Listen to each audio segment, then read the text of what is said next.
ओम श्री परमात्मने नमः। श्री चैतन्य चरित्रावली अध्याय रघुनाथ दास जी को प्रभु के दर्शन।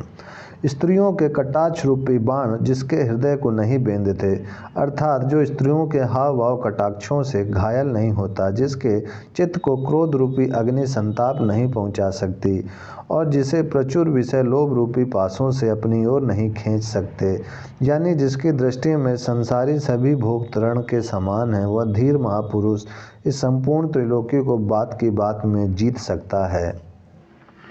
कितनी सुंदर कल्पना है। उन महापुरुषों का हृदय कितना स्वच्छ और पवित्र होगा जिनके हृदय में से काम, क्रोध और लोभ ये तीनों राक्षस निकल गए हों। मन मंदिर को अपवित्र बनाने वाले इन दैत्यों के निकलते ही कांच का बना हुआ यह देवालय एकदम स्वच्छ बन जाता है।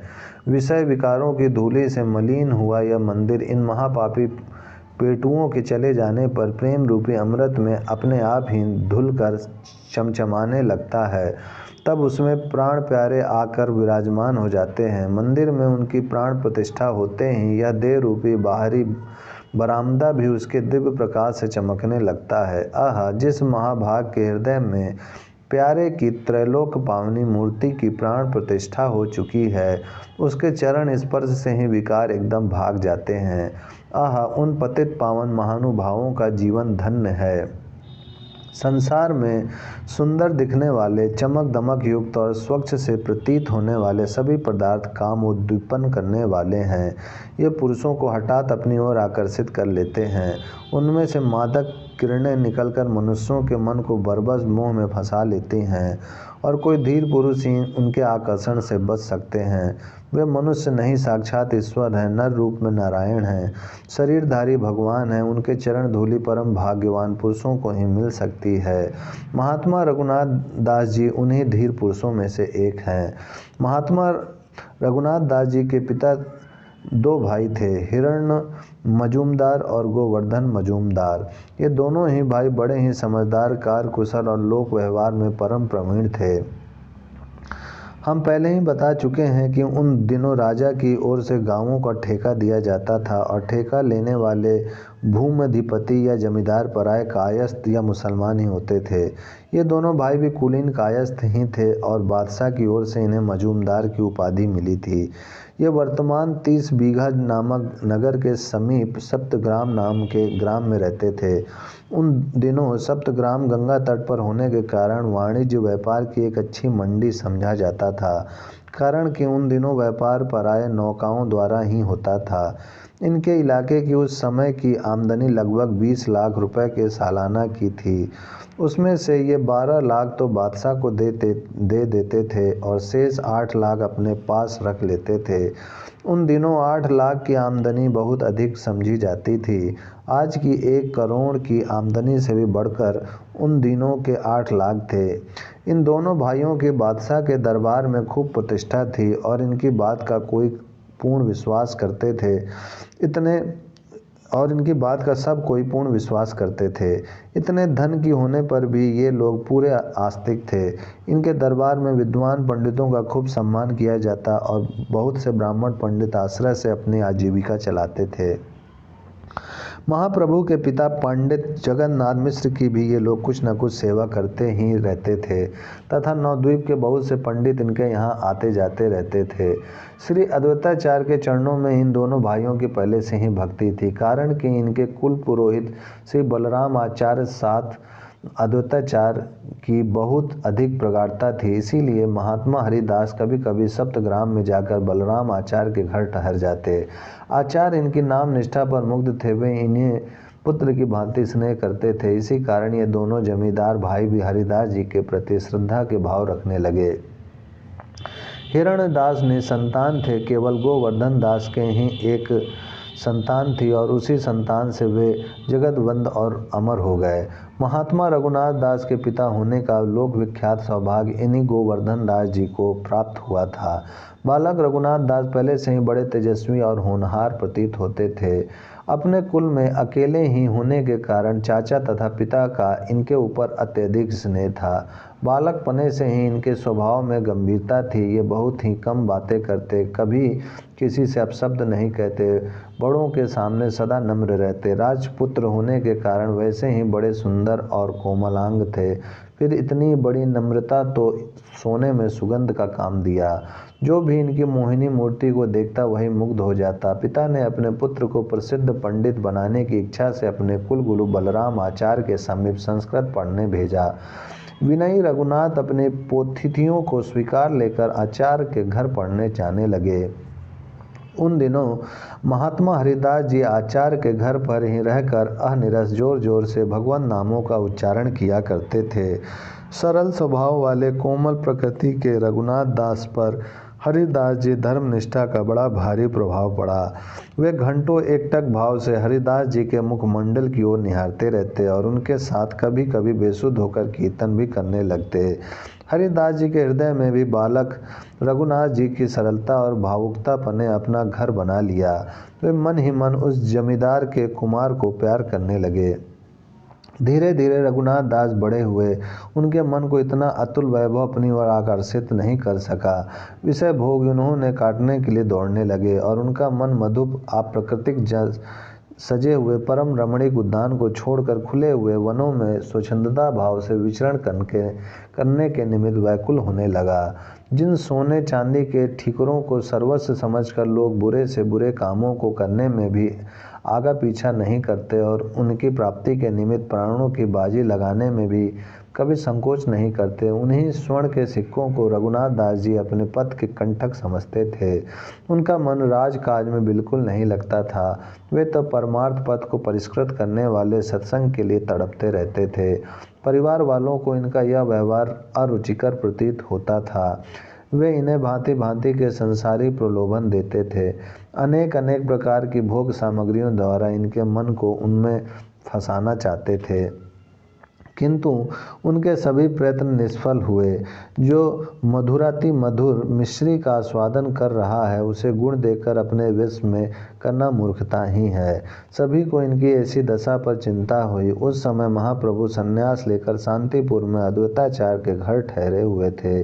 अपने पिता की आज्ञा लेकर ये उस समय प्रभु के दर्शन करने को गए थे और 4-5 दिन प्रभु के चरणों के समीप रह भी गए थे।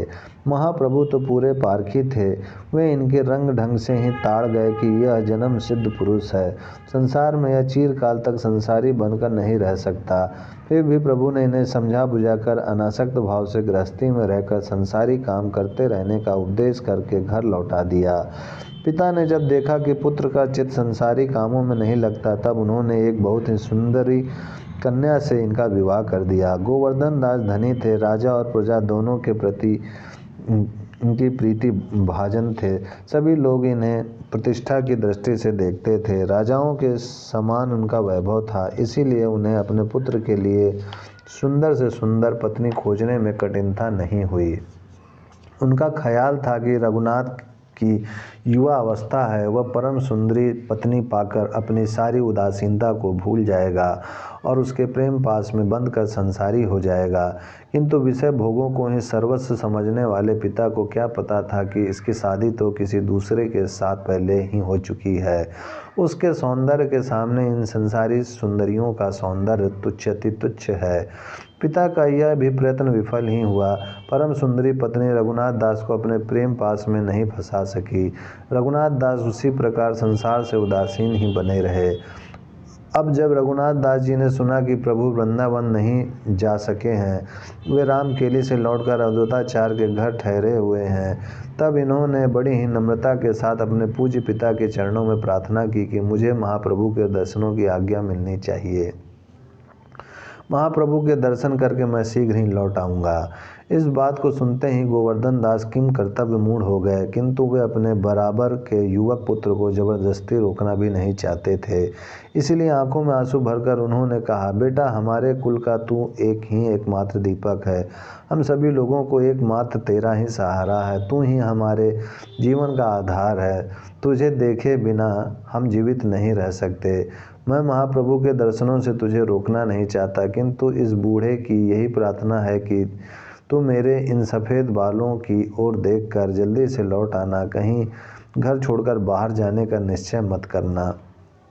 पिता के मुंह में पगे हुए इन वचनों को सुनकर आंखों में आंसू भरे हुए रघुनाथ दास जी ने कहा, पिताजी मैं क्या करूं, ना जाने क्यों मेरा संसारी कामों में एकदम चित्त ही नहीं लगता। मैं बहुत चाहता हूं कि मेरे कारण आपको किसी प्रकार का कष्ट ना हो, किंतु मैं अपने वश में नहीं हूं। कोई बलात् मेरे मन को अपनी ओर आकर्षित कर रहा है। आपकी आज्ञा सिरोधार करता हूं, मैं शीघ्र ही लौट आऊँगा। पुत्र के ऐसे आश्वासन देने पर गोवर्धन दास ने अपने पुत्र के लिए एक सुंदर सी पालकी मंगाई। 10-20 विश्वासी नौकर उनके साथ दिए और बड़े ही ठाट बाट के साथ राजकुमार की भांति बहुत से भेंटों की सामग्री साथ उन्हें प्रभु के दर्शनों के लिए भेजा।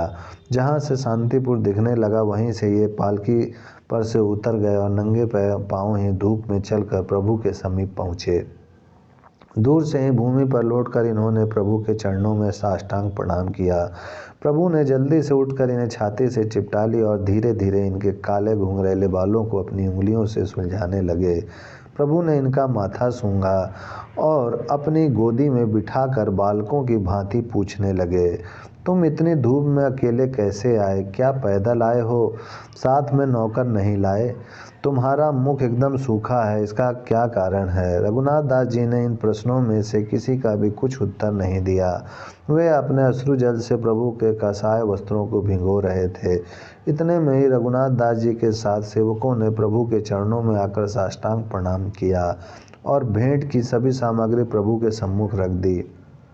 महाप्रभु धीरे धीरे रघुनाथ दास जी के स्वर्ण के समान कांति युक्त शरीर पर अपना प्रेममय, सुखमय और ममत्वमय कोमल कर फिरा रहे थे। प्रभु की ऐसी असीम कृपा पाकर रोते रोते रघुनाथ दास जी कहने लगे, प्रभु पितृगृह मेरे लिए सचमुच कारावास बना हुआ है। मेरे ऊपर सदा पहरा रहता है। बिना पूछे मैं कहीं जा नहीं सकता, स्वतंत्रता से घूम फिर नहीं सकता। हे जग के त्राता, मेरे इस गृह बंधन को छिन्न भिन्न कर दीजिए। मुझे यातना से छुड़ाकर अपने चरणों की शरण प्रदान कीजिए। आपके चरणों का चिंतन करता हुआ ही अपने जीवन को व्यतीत करूं, ऐसा आशीर्वाद दीजिए। प्रभु ने प्रेम पूर्वक कहा, रघुनाथ तुम पागल तो नहीं हो गए हो? अरे घर भी कहीं बंधन हो सकता है, उसमें से अपनापन निकाल दो, बस फिर रह ही क्या जाता है।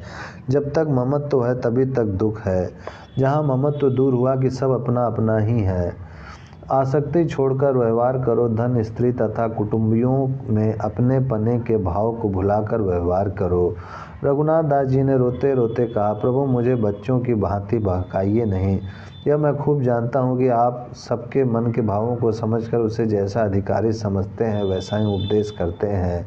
बाल बच्चों में अनासक्त रहकर और उन्हीं के साथ रहते हुए भजन करना उसी प्रकार है जिस प्रकार नदी में घुसने पर भी शरीर न भीगे।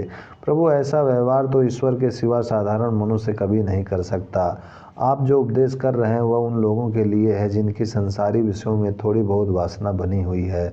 मैं आपके चरणों को स्पर्श करके कहता हूँ कि मेरी संसारी विषयों में बिल्कुल ही आसक्ति नहीं। मुझे घर का अपार वैभव काटने के लिए दौड़ता है। अब मैं अधिक काल करके बंधन में नहीं रह सकता। प्रभु ने कहा, तुमने जो कुछ कहा है वह सब ठीक है, किंतु यह मरकट वैराग्य ठीक नहीं। अब कभी कभी मनुष्यों को क्षणिक वैराग्य होता है जो विपत्ति पड़ने पर एकदम नष्ट हो जाता है। इसीलिए कुछ दिन घर में और रहो, तब देखा जाएगा। अत्यंत ही करुण स्वर में रघुनाथ दास जी ने कहा, प्रभु आपके चरणों के शरण में आने पर फिर वैराग नष्ट ही कैसे हो सकता है? क्या अमृत का पान करने पर भी पुरुष को जरा मृत्यु का भय हो सकता है? आप अपने चरणों में मुझे स्थान दीजिए। प्रभु ने धीरे से प्रेम के स्वर में कहा, अच्छी बात है, देखा जाएगा। अब तो तुम घर जाओ। मेरा अभी वृंदावन जाने का विचार है। यहाँ से लौटकर पुरी जाऊँगा और वहाँ से बहुत ही शीघ्र वृंदावन जाना चाहता हूँ। वृंदावन से जब लौट आऊँ तब तुम आकर मुझे पुरी में मिलना। प्रभु के ऐसे आश्वासन से रघुनाथ दास जी को कुछ संतोष हुआ। वे 7 दिनों तक शांतिपुर में ही प्रभु के चरणों में रहे। वे इन दिनों पल भर के लिए भी प्रभु से पृथक नहीं होते थे। प्रभु के भिक्षा कर लेने पर उनका उच्छिष्ट प्रसाद पाते और प्रभु के चरणों के नीचे ही शयन करते। इस प्रकार 7 दिनों तक रहकर प्रभु की आज्ञा लेकर वे फिर सप्तग्राम के लिए लौट गए। श्री मनमा माधवेंद्रपुरी की पुण्यतिथि समीप ही थी, इसीलिए अद्वैताचार्य के प्रार्थना करने पर प्रभु 10 दिनों तक शांतिपुर में ठहरे रहे। नवद्वीप आदि स्थानों से बहुत से भक्त प्रभु के दर्शनों के लिए आया करते थे। सची माता भी अपने पुत्र को फिर से देखने के लिए आ गईं और 7 दिनों तक अपने हाथों से प्रभु को भिक्षा कराती रहीं। इसी बीच एक दिन महाप्रभु गंगा पार करके पंडित गौरीदास जी से मिलने गए। वे गौरांग के चरणों में बड़ी श्रद्धा रखते थे। उन्होंने प्रभु से वरदान मांगा कि आप निताई और निमाई दोनों भाई मेरे ही यहाँ रहें। तब प्रभु ने उनके यहाँ प्रतिमा में रहना स्वीकार किया। उन्होंने निमाई और निताई की प्रतिमा स्थापित की, जिनमें उनके विश्वास के अनुसार अब भी दोनों भाई विराजमान हैं। यही महाप्रभु गौरांग देव और नित्यानंद जी की आदि मूर्ति बताई जाती है। ये दोनों मूर्ति बड़ी ही दिव्य है। कालना से लौटकर प्रभु फिर शांतिपुर आ गए। वहां से अपने सभी भक्तों को विदा कर दिया और आप अपने अंतरंग 2-4 भक्तों को साथ लेकर श्री जगन्नाथपुरी के लिए चल पड़े। ओम शांति शांति शांति।